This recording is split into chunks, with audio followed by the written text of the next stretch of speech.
Ora viva, sejam muito bem-vindos a mais uma Header Executive Talks. Hoje vamos falar sobre linguagem, sobre comunicação, essencialmente em contexto organizacional, essencialmente na forma escrita. Temos hoje connosco um convidado muito especial. Ele é editor, é revisor literário, é tradutor, é alguém que tem vindo a trabalhar em toda a sua carreira com a palavra e com a comunicação particularmente escrita. Ele é o Nuno Quintas. Para além de todas estas coisas que eu acabei de referir, é também um grande amigo meu há já muitos anos. Olá, Nuno, muito bom dia. Muito obrigado por teres vindo partilhar o teu conhecimento. Gostava que te apresentasses um pouco, que passasses um pouco as tuas credenciais sobre quem é o Nuno e o que é que o Nuno tem feito nos últimos 15, 20 anos. Olá, Pedro, e antes de mais, obrigado pelo convite inopinado. Sou tradutor, revisor e editor há sensivelmente 15, 17 anos. Licenciei-me em Línguas e Literaturas Modernas, Português e Inglês. Fiz depois um mestrado em edição. Comecei na área da tradução técnica, primeiro. Depois abracei a vertente literária, como consultor editorial, como agente literário.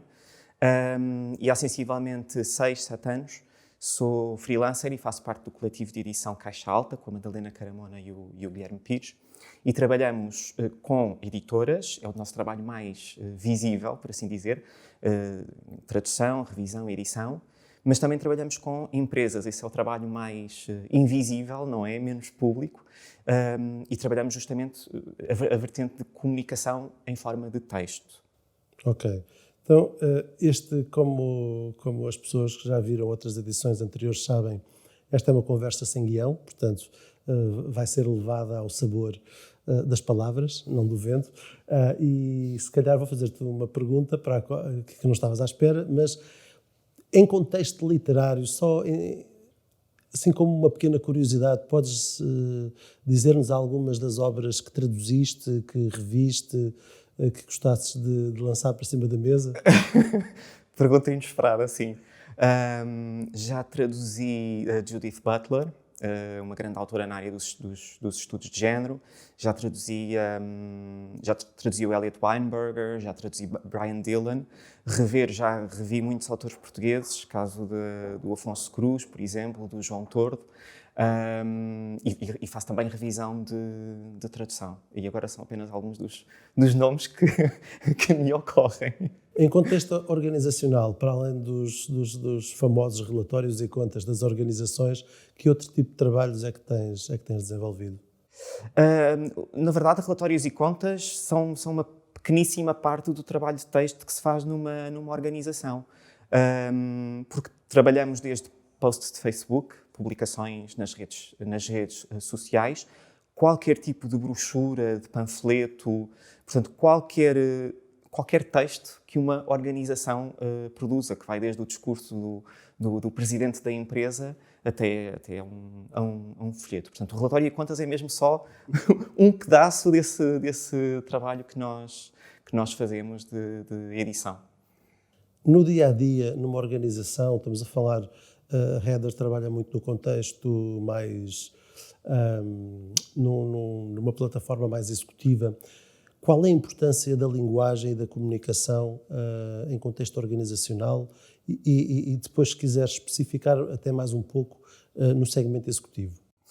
É absolutamente fundamental e eu penso que é sempre descurada. Nós tendemos a achar que a linguagem serve para impressionar os outros, quando na verdade a linguagem serve sobretudo, e em contexto organizacional sobretudo, não é?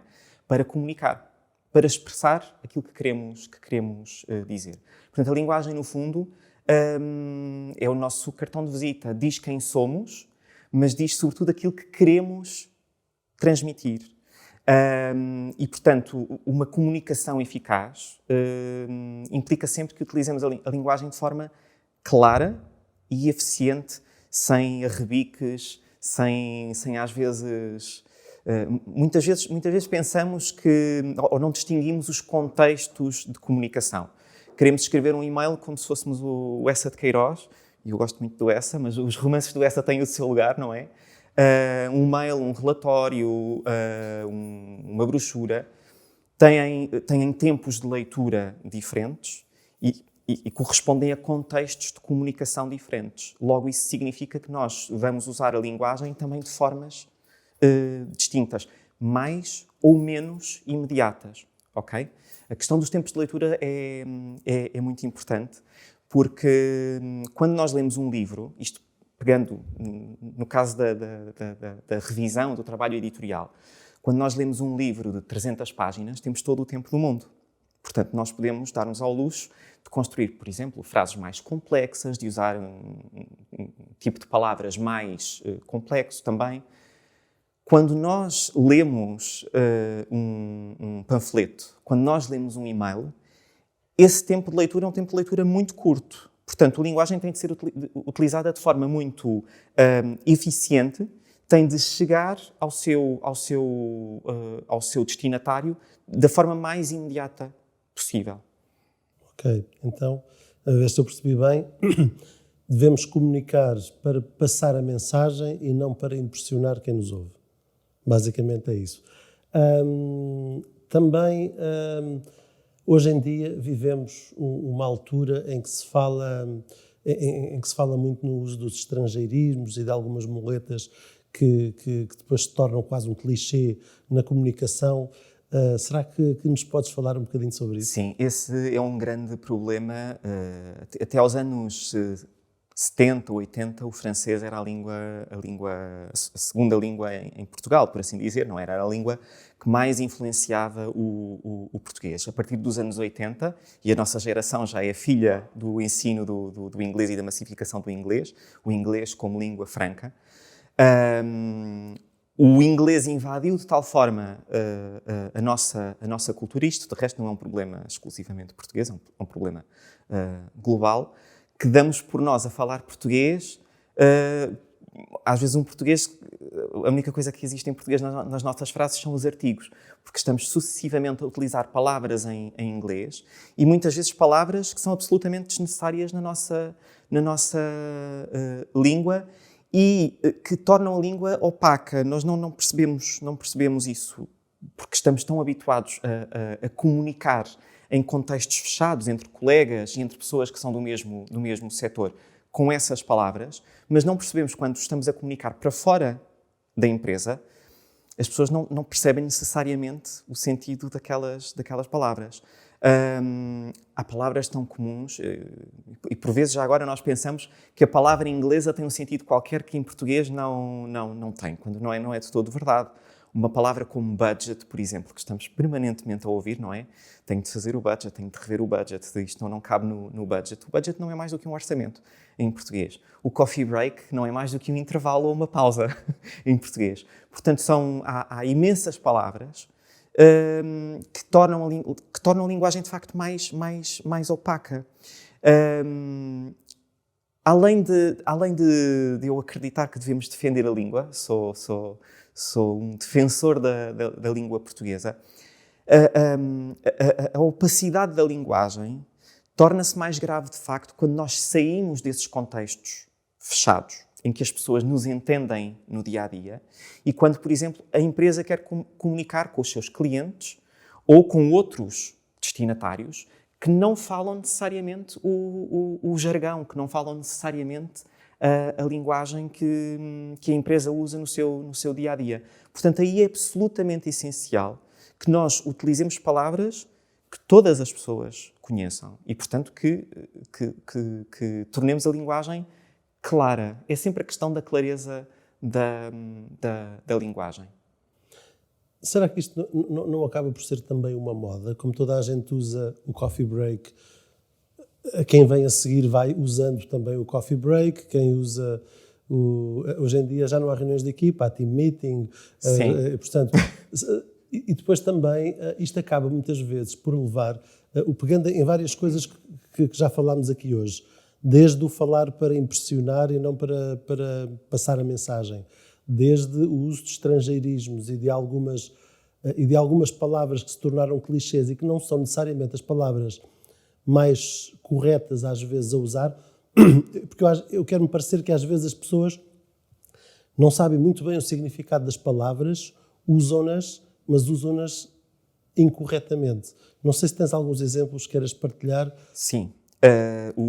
Voltando e pegando justamente na questão do inglês, nós ouvimos permanentemente a língua inglesa, até porque em Portugal os programas de televisão são todos legendados, ao contrário de muitos países da Europa, portanto estamos permanentemente expostos à língua inglesa e nós somos levados a fazer decalques do inglês, mas a palavra decalcada em português tem um sentido completamente diferente do inglês. Estou a pensar, por exemplo, na palavra eventual, que é um decalque semântico do eventual inglês. Eventual em inglês, quando eu digo que alguma coisa é eventual ou eventually, quer dizer que vai acabar por acontecer. Exato, quer dizer que vai acabar por acontecer. Quando eu uso a palavra eventual em português quer dizer que é provável. Mas eu não a estou a usar com o sentido do português. Eu já estou a fazer um decalque do sentido do inglês. Portanto, há sempre aqui muito ruído comunicacional. Porque nós acabamos por dizer coisas que não são exatamente aquelas que nós achamos que estamos a dizer. Falar bem é sempre falar de forma clara e não ambígua, não criar ambiguidades de linguagem.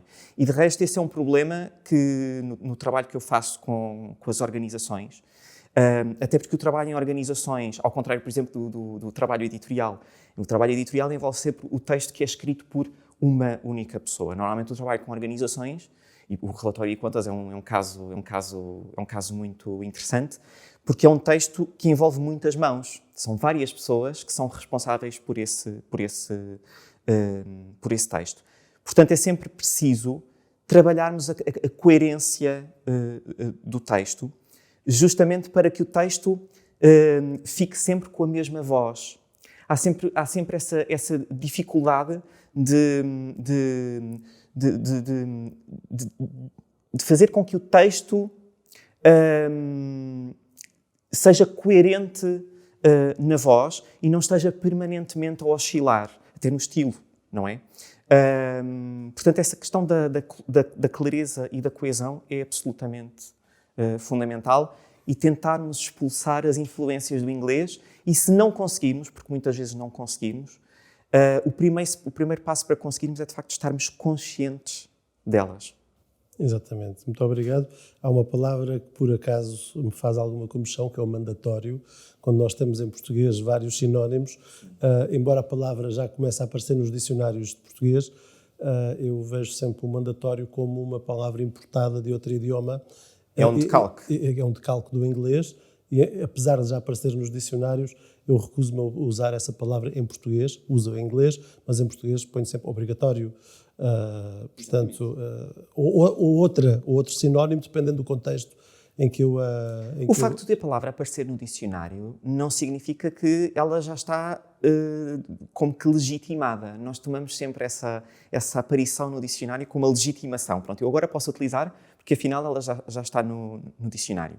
O dicionário limita-se a traduzir aquilo que é o uso que os falantes fazem da língua, mas não torna a palavra necessariamente mais válida, por assim dizer. Mandatório é uma palavra que eu recuso e que corrijo sempre e que é um bom exemplo de um decalque total da língua. Enfim, e haveria muitos, mas o mandatório é um bom exemplo. Sim.